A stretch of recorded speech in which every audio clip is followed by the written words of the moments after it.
Season की शुरुआत में कहानी के मेन लीड सीओ को दिखाया जाता है, जो एक गैंगस्टर का बेटा है। उसके पिता का राइट हैंड यांग अपना अलग ग्रुप बनाना चाहता था, इसलिए सीओ की उसके साथ लड़ाई होती है, जो सीओ जीत जाता है। पर इसके बावजूद दो ग्रुप्स बन जाते हैं, जिनमें सीओ का ग्रुप बुलडॉग ग्रुप था और यांग के ग्रुप का नाम किटी ग्रुप था। सीओ 10 सालों में बहुत ज्यादा सक्सेसफुल हो जाता है। फिर 2023 का सीन दिखाया जाता है, जिसमें उसने गैंगस्टर वाला धंधा छोड़कर अपनी फूड कंपनी बना ली थी। प्रेजेंट में कहानी की फीमेल लीड यॉन को दिखाया जाता है, जो पुलिस यूनिफॉर्म में थी और ऐसे ही अपनी दोस्त से मिलने क्लब चली जाती है, जिस पर उसकी दोस्त उससे कहती है, तुम्हें यूनिफॉर्म में यहाँ नहीं आना चाहिए था। यॉन खुद को अच्छे से कवर करके क्लब के अंदर जाती है, जहाँ सीओ भी आया हुआ था। चलते हुए यॉन एक वेटर से टकरा कर नीचे गिरने लगती है, लेकिन तभी सीओ से पकड़ लेता है। सीओ क्लब में अपने गैंग के एक मेंबर को ढूंढने आया था, जिसने फिर से ड्रग्स लेना शुरू कर दी थी। वो एक वेटर को ड्रिंक की बोतल में ड्रग्स मिलाते देख लेता है। उसी वक्त उसके पास ग्रुप का मालिक आता है और उससे पूछता है, तुम यहाँ क्या कर रहे हो? तो सीओ से अपने उस मेंबर की फोटो दिखाकर उसके बारे में पूछता है। क्लब का मालिक कहता है, मैंने इसे नहीं देखा। तभी ड्रग मिलाने वाला वेटर ड्रिंक लेकर सीओ के पास से गुजरता है, तो सीओ उसकी ट्रे से बोतल उठाकर जमीन पर फेंक कर तोड़ देता है। ये देखकर क्लब का मालिक वेटर को मारने लगता है, पर सीओ उसे रोक देता है। इसी बीच वहाँ यॉन भी आ जाती है, जिसे उसकी दोस्त खींचकर वहाँ से ले जाने लगती है, लेकिन उसने पुलिस यूनिफॉर्म के ऊपर से जो ड्रेस पहना था वो उतर जाता है। उसे देखकर सब कहते हैं, तुम पुलिस वाली हो, इसलिए तुम्हें इसे अरेस्ट करना चाहिए। यॉन को कुछ समझ नहीं आता, तो वो हथकड़ियां निकाल कर सीओ के हाथों पर बांध देती है। सीओ उसके शूज देखता है तो उसे शक हो जाता है, ये पुलिस वाली नहीं है। वो यॉन से पूछता है, क्या मैं तुम्हारा आईडी कार्ड देख सकता हूँ? जिस पर यॉन बहाना बनाती है कि मेरा आईडी कार्ड कार में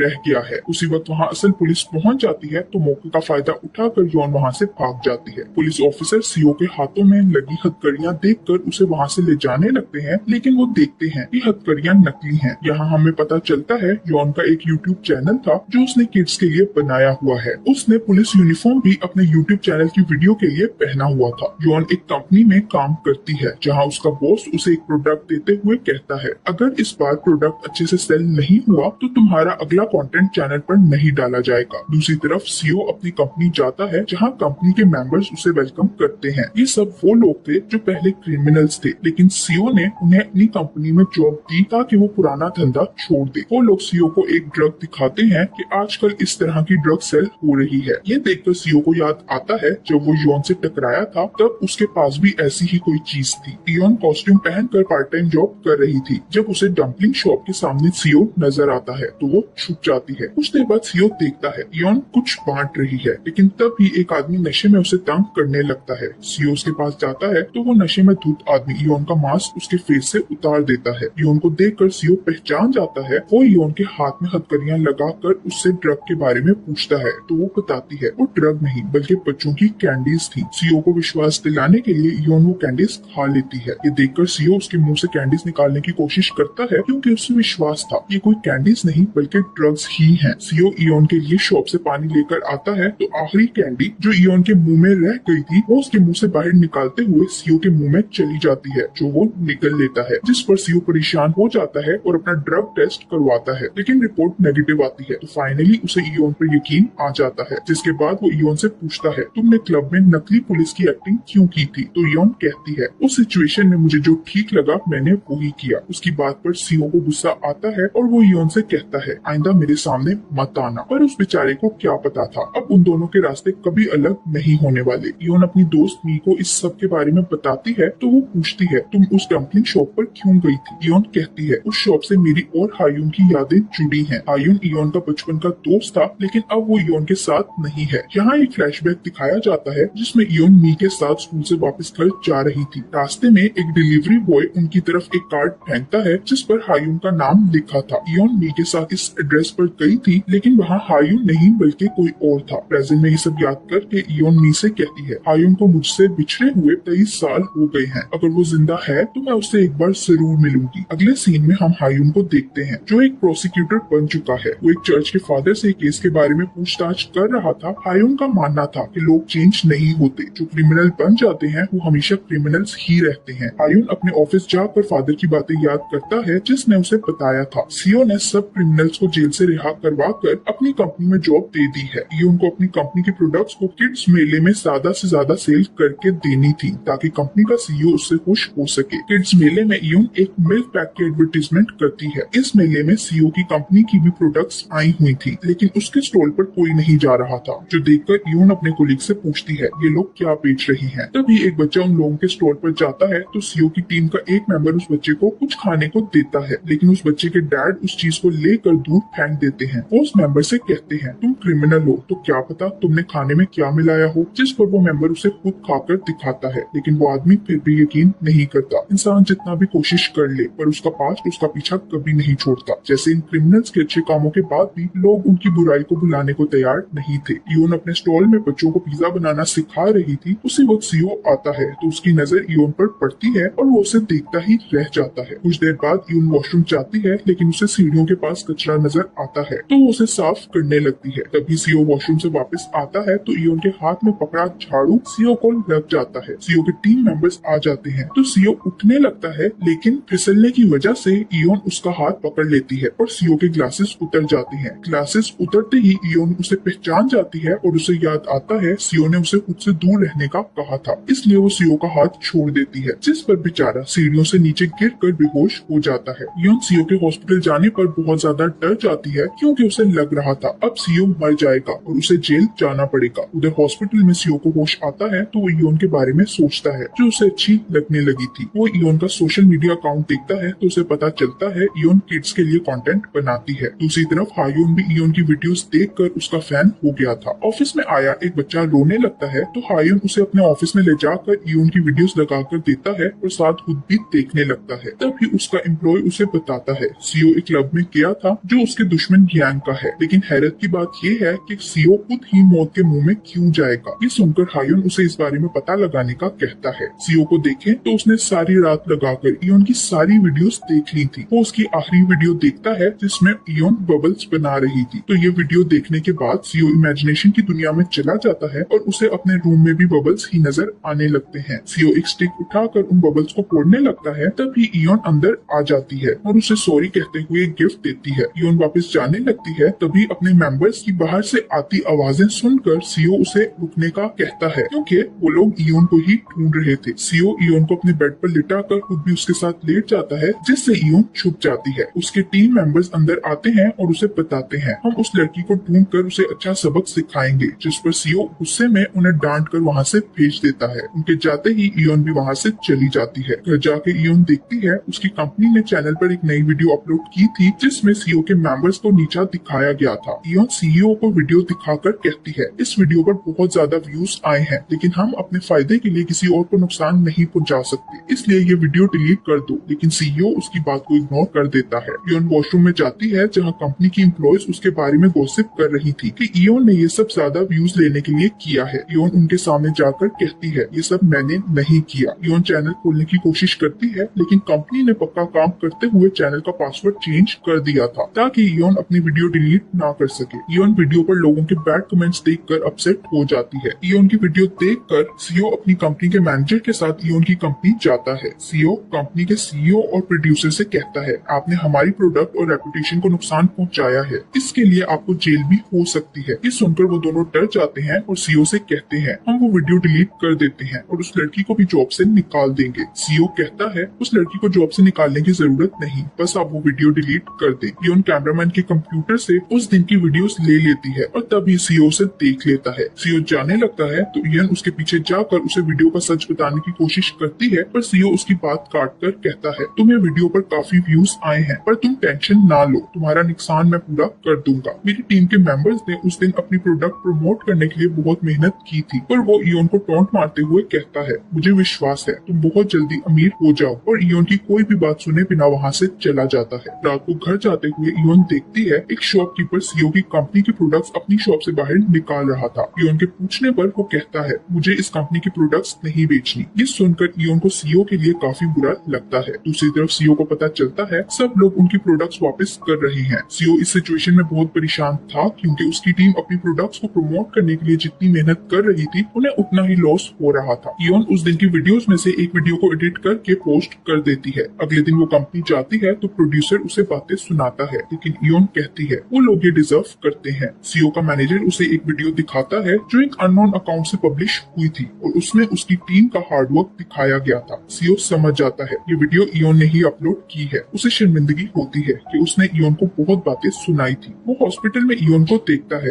जो बच्चों के साथ टाइम स्पेंड करने आई थी। बच्चे उसके साथ बहुत एंजॉय कर रहे थे। सीओ दो नर्सेस को बातें करते सुनता है। बच्चे इयोन का यहाँ आने का बेसब्री से इंतजार करते हैं। कुछ देर बाद इयोन सीओ के रूम के डोर पर नॉक करती है, लेकिन सीओ रूम में नहीं था। वो एक शॉपर दरवाजे के बाहर रखकर चली जाती है। सीओ वो खोलकर देखता है जिसमें इयोन ने एक लेटर में सॉरी कहा था। इयोन रोड पर सिग्नल का इंतजार कर रही थी। रोड की दूसरी तरफ हायून खड़ा उसे ही देख रहा था। इयोन उसकी तरफ देखती है तो हायून अपनी आंखें नीचे कर लेता है। फिर वो दोनों रोड क्रॉस करते हैं और हायून उसके पास जाने लगता है, लेकिन तब तक इयोन टैक्सी में बैठकर वहाँ से चली जाती है। तभी हायून न्यूज देखता है जिससे उसे पता चलता है जिस मिल्क की इयोन ने एडवर्टाइजमेंट की थी वो खराब मिल्क है, जिसे पीकर बहुत सारे बच्चे बीमार हो गए हैं। इयोन हॉस्पिटल उन बच्चों के वार्ड में जाती है जिसे उसने मिल्क पैक दिया था, पर उस बच्चे ने अभी तक वो नहीं पिया था, जिस पर इयोन सुकून का सांस लेती है और सारे मिल्क पैक उठाकर वहाँ से निकल जाती है। फिर वो इमरजेंसी वार्ड में जाती है जहाँ एक औरत उसे गुस्से से धक्का देती है क्योंकि उसकी एडवर्टाइजमेंट की वजह से ही उनके बच्चे बीमार हो गए थे। उस औरत को देखकर बाकी बच्चों के पेरेंट्स भी इयोन पर मिल्क पैक खोलकर गिराने लगते हैं, लेकिन उसी वक्त वहाँ सीओ आ जाता है जो हॉस्पिटल से डिस्चार्ज होकर घर जा रहा था। वो इयोन को बचाने के लिए उसके आगे आ जाता है और सारा दूध उसके ऊपर गिर जाता है। सीओ इयोन को उठाकर बाहर ले जाता है और उसे समझाता है इसमें तुम्हारी कोई गलती नहीं। इयोन कहती है लोगों ने मेरी एडवर्टाइजमेंट देख कर ही वो मिल्क खरीदा था। सीओ कहता है अगर तुम ऐसे सब ठीक कर सकती हो तो वापस हॉस्पिटल चली जाओ, पर इसका कोई फायदा नहीं। जिसके बाद वो इयोन को मी की शॉप पर छोड़ देता है। अगले दिन इयोन हॉस्पिटल जाती है और डॉक्टर से बच्चों की कंडीशन के बारे में पूछती है। फिर इयोन उसी औरत से मिलती है जिसने उसे बातें सुनाई थी। वो इयोन को बताती है मेरी बेटी तुम्हारी बहुत बड़ी फैन है और वो तुम्हारी वजह से नहीं बल्कि मेरी वजह से बीमार हुई थी, क्योंकि मैं एक सिंगल मॉम होने की वजह से उसका ख्याल नहीं रख पाती। इयोन उसकी बात सुनकर इमोशनल हो जाती है क्योंकि उसकी मॉम भी सिंगल थी जो जॉब में बिजी होने के कारण उसका ख्याल नहीं रख पाती थी। इयोन को उसकी कंपनी से जॉब से निकाल दिया जाता है। वो घर जाने लगती है तो उसे प्रोसिक्यूटर ऑफिस से कॉल आती है जिसे वो स्कैम समझ के काट देती है। दूसरी तरफ हायून ऑफिस आता है तो उसकी एम्प्लॉय बताती है आपको किटी ग्रुप वाले वाकये के विटनेस से मिलना था जो कोई और नहीं बल्कि इयोन थी। हायून उसे कॉल करता है तो इयोन इस बार कॉल उठा लेती है और हायून की कोई बात सुने बगैर उसे कहती है मेरा बैंक अकाउंट खाली है और जहाँ मैं जॉब करती थी वहाँ से मुझे निकाल दिया गया है। हायून उसे जॉब से निकालने वाली बात पर तसल्ली देते हुए पूछता है क्या आपको किटी ग्रुप वाले वाकया याद है, हम आपसे उसके बारे में जानकारी लेना चाहते हैं। सीओ से एक लड़की हीना मिलने आती है जो इयोन की कोलीग थी और उससे जेलस भी थी। हीना सीओ से कहती है मैंने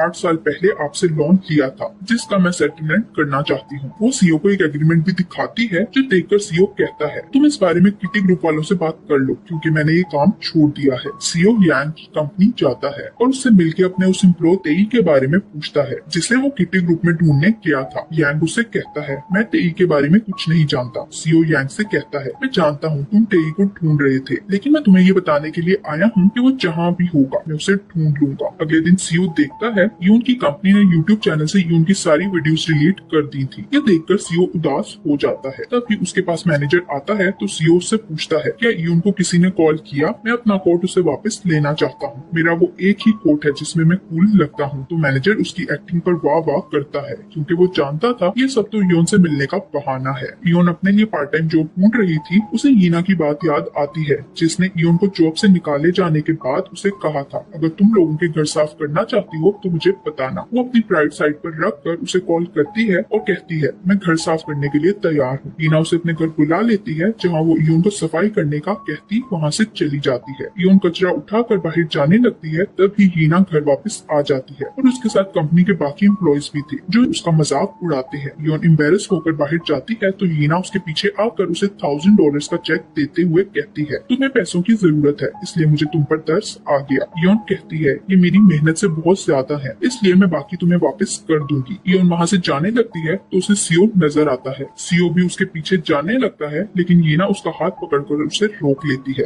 हायून को एक फ्लैशबैक आता है जब वो एक ब्लाइंड डेट पर गया था। डेट के बाद लड़की उसे रिजेक्ट कर चली जाती है तो हायून के पास इयोन आती है और उसे एक छाता देती है। इयोन को देखते ही हायून को पहली नजर में प्यार हो गया था। इयोन एक रेस्टोरेंट में जाती है जहाँ सीओ भी उसके पीछे जाता है। वो दोनों वहाँ ड्रिंक करने लगते हैं। इयोन उसे बताती है मुझे गैंगस्टर्स बहुत बुरे लगते हैं क्योंकि वो लोगों के घरों में जाकर तोड़फोड़ करते हैं। उसकी बात सुनकर सीओ सोचता है यहाँ तो मेरा कोई चांस नहीं। सीओ बहुत ज्यादा पी कर पूरी तरह टल्ली हो जाता है। वो एक पार्क में जाकर वहाँ झूले लेने लगता जाता है और इयोन को भी अपने साथ झूले पे बिठा लेता है, जिस पर इयोन को हायुन के साथ बिताया हुआ वक्त याद आने लगता है। और इसी के साथ ये पार्ट यही एंड हो जाता है। अब आगे क्या होगा ये जानने के लिए मिलते हैं नेक्स्ट पार्ट में। Thank you for watching.